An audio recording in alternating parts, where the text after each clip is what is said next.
Bonjour à tous. D'abord, merci aux organisateurs du T-Day de leur invitation. Je regrette de ne pas pouvoir être avec vous physiquement, comme l'an dernier, mais c'est un honneur d'ouvrir la journée avec cette vidéo à défaut d'hologramme. Comme le rappelle le thème de cette journée, l'assurance navigue dans un monde de disruptions. Elles sont multiples, mais toutes vont très vite. Les disruptions technologiques d'abord.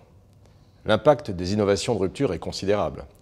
L'intelligence artificielle ou la blockchain changent concrètement nos vies.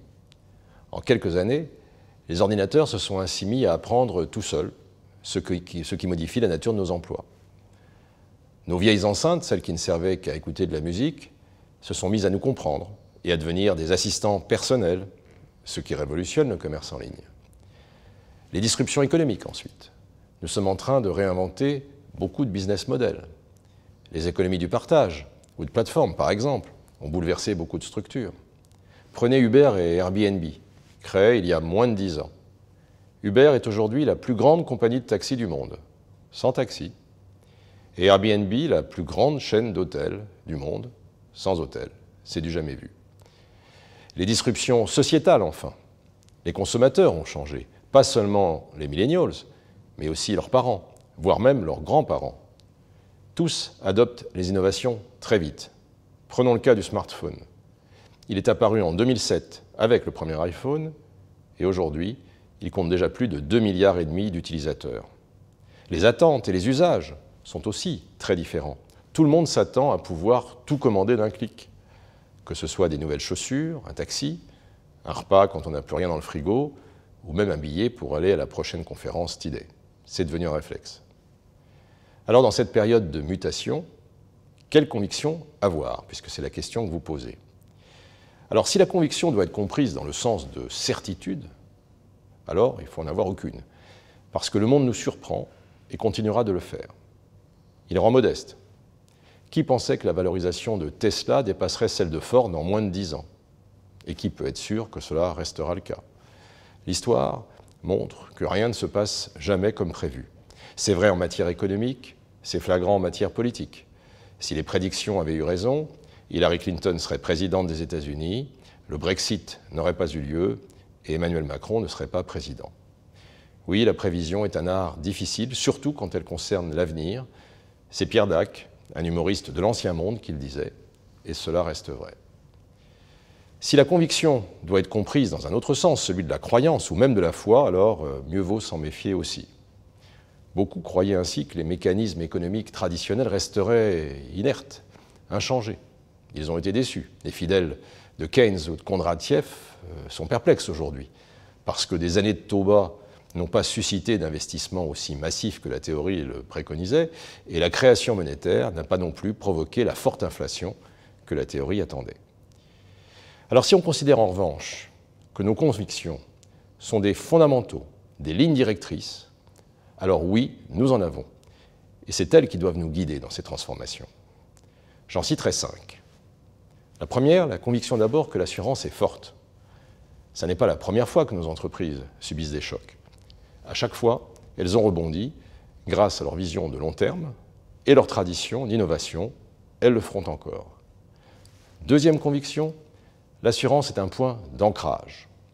Le lien de confiance avec nos assurés est précieux, en particulier quand il est question, par exemple, de communiquer ses données personnelles.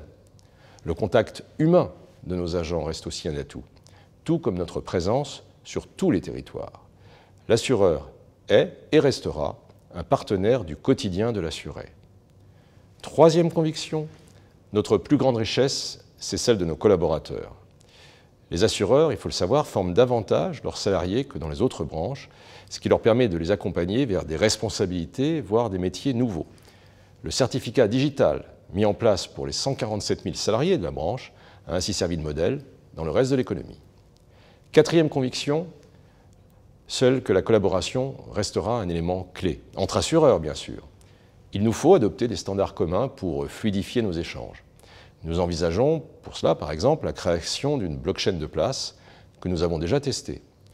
Collaborer aussi avec d'autres acteurs, et notamment les startups.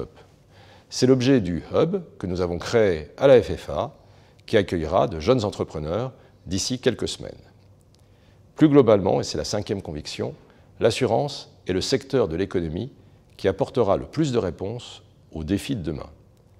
Ce n'est pas par hasard que le G20 de cette année, le G20, vous savez, c'est cette organisation où sont regroupés les 20 gouvernements les plus importants du monde, le G20 organise une session spéciale sur l'assurance, à laquelle je participe précisément aujourd'hui, c'est cela qui m'empêche d'être avec vous.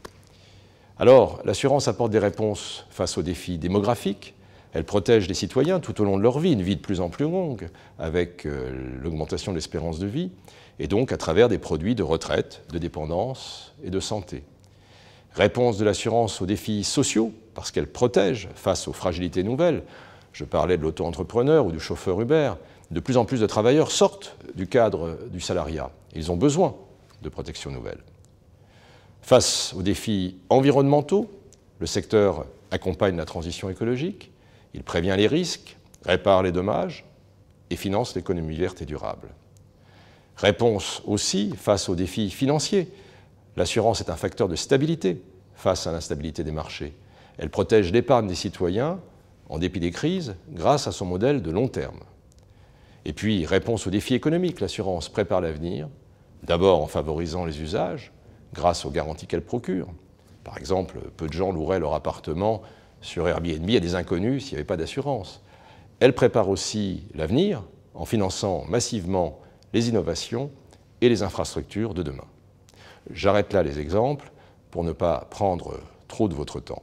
Ce que je voudrais vous dire pour conclure, c'est que ces convictions, la FFA, la Fédération française de l'assurance, les diffuse et les fait vivre en France comme en Europe.